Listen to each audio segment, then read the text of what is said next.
അപ്പോൾ പൃഥ്വിരാജിനെ ചാപ്പയടിക്കാൻ പറ്റുന്നില്ല എന്നുള്ളത് അവരെ സംബന്ധിച്ച് വലിയ തലവേദനയാണ്. ആ തലവേദന ഒഴിവാക്കാൻ വേണ്ടിയാണ് അവർ ശ്രമിക്കുന്നത് ഒരു ഹെയ്റ്റ് ക്യാമ്പയിൻ അദ്ദേഹത്തിനും അദ്ദേഹത്തിൻ്റെ സിനിമകൾക്കെതിരെ നടത്തുന്നത്. മട്ടാഞ്ചേരി മാഫിയ അതിശക്തമായി എമ്പുരാനേക്കാൾ വലിയൊരു ആൻറ്റി ഫാഷിസ്റ്റ് സിനിമ ഇറക്കിയെന്നിരിക്കട്ടെ, സംഘപരിവാർ ശ്രമിക്കും. പക്ഷേ അത് പൃഥ്വിരാജും മോഹൻലാലും ഒരു കോംബോയിൽ RSSനേക്ക് വിമർശിക്കുന്ന കണ്ടന്റ് ഒരു തരത്തിലും സംഘപരിവാറിന് സഹിക്കാൻ കഴിയില്ല. മീഡിയ വൺ സംഘപരിവാറിനെ നിരന്തരം വിമർശിക്കുന്നിരിക്കട്ടെ, ആ വിമർശനം അവരെ അസ്വസ്ഥരാക്കുന്നതോടൊപ്പം തന്നെ അവരെ സന്തോഷിപ്പിക്കുന്നുമുണ്ട്.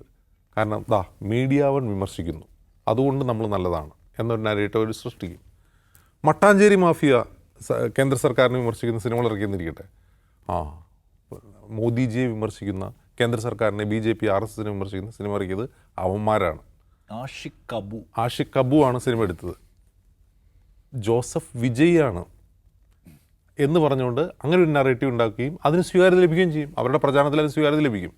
നോക്ക്, ആരാ നമ്മളെ വിമർശിക്കും? മോദിജി എപ്പോഴും കുറ്റം പറയുന്നത് ഔട്ട് ഓഫ് ഫോക്കസ് ഏതാ? Media one. അങ്ങനെ പറഞ്ഞാൽ മതി, അതിൽ ഇൻക്ലൂഡഡ് ആണല്ല. പക്ഷേ എമ്പുരാൻ എടുത്ത് ആരാന്ന് നോക്ക്, പൃഥ്വിരാജ് എന്ന് പറയാൻ കഴിയില്ല. അതാണ് അതിൻ്റെ ഒരു പ്രശ്നം. സമാജം വാരിയും കുന്നൻ സിനിമയെ കമ്മിറ്റ് ചെയ്യുമ്പോഴും ഇതേ പ്രശ്നമുണ്ട്, ആ സിനിമയെ കമ്മിറ്റ് ചെയ്യുമ്പോഴും ഇതേ പ്രശ്നമുണ്ട്. അപ്പോൾ ഇതിലെ കുഴപ്പം എന്താണെന്ന് വെച്ചാൽ അവർക്ക് ചാപ്പയടിക്കാൻ പറ്റാത്തൊരു ഫിഗറായി പോയി പൃഥ്വിരാജ്, അവർക്ക് ചാപ്പയടിക്കാൻ അസാധ്യനായ ഒരു മനുഷ്യനായിപ്പോയി മോഹൻലാൽ. ഇതൊക്കെയാണ് അവരുടെ ബേണിംഗ് സെൻസേഷൻ്റെ കാരണം. ഈ ഒരു പ്രശ്നം മറികടന്ന് എന്ത് ചെയ്യണം? അദ്ദേഹത്തിന് ഇനി വരുന്ന എല്ലാ സിനിമകളെയും ഇങ്ങനെ ആക്രമിച്ചുകൊണ്ടിരിക്കുക. ഇപ്പോൾ മലിയ സുമാരൻ ഒരു മാധ്യമത്തോട് സംസാരിക്കുമ്പോൾ പറയുന്നുണ്ട്, വിലായത്ത് ബുദ്ധയെക്കുറിച്ച് ഒരു റൈറ്റ് വിങ് യൂട്യൂബ് ചാനൽ സംസാരിക്കുന്നത് എമ്പുരാനെ കുറിച്ചാണ്. വിലായത്ത് ബുദ്ധയെക്കുറിച്ച് പറയല്ല, പകരം എമ്പുരാനെ കുറിച്ച് പറയുകയാണ്. അപ്പോൾ അവരുടെ പ്രശ്നം എന്താണ്? പൃഥ്വിരാജ് മിണ്ടാൻ പാടില്ല. അത് ആഷിഖ് കപൂർ വിമർശിച്ചോട്ടെ, ആഷിഖ് കപൂർ വേണമെങ്കിൽ മോദിക്കെതിരെ സിനിമ എടുത്തിട്ട് ഇവർക്ക് പ്രശ്നമല്ല. മീഡിയ വൺ കേന്ദ്ര സർക്കാരിനെ വിമർശിച്ചിട്ട് അത് പ്രശ്നമല്ല.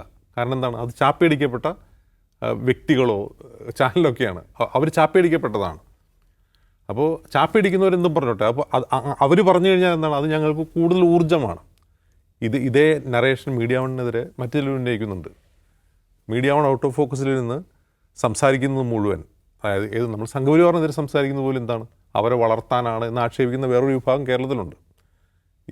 ഇങ്ങനെയാണ് നറേറ്റീവ് ബിൽഡ് ചെയ്യുന്നത്.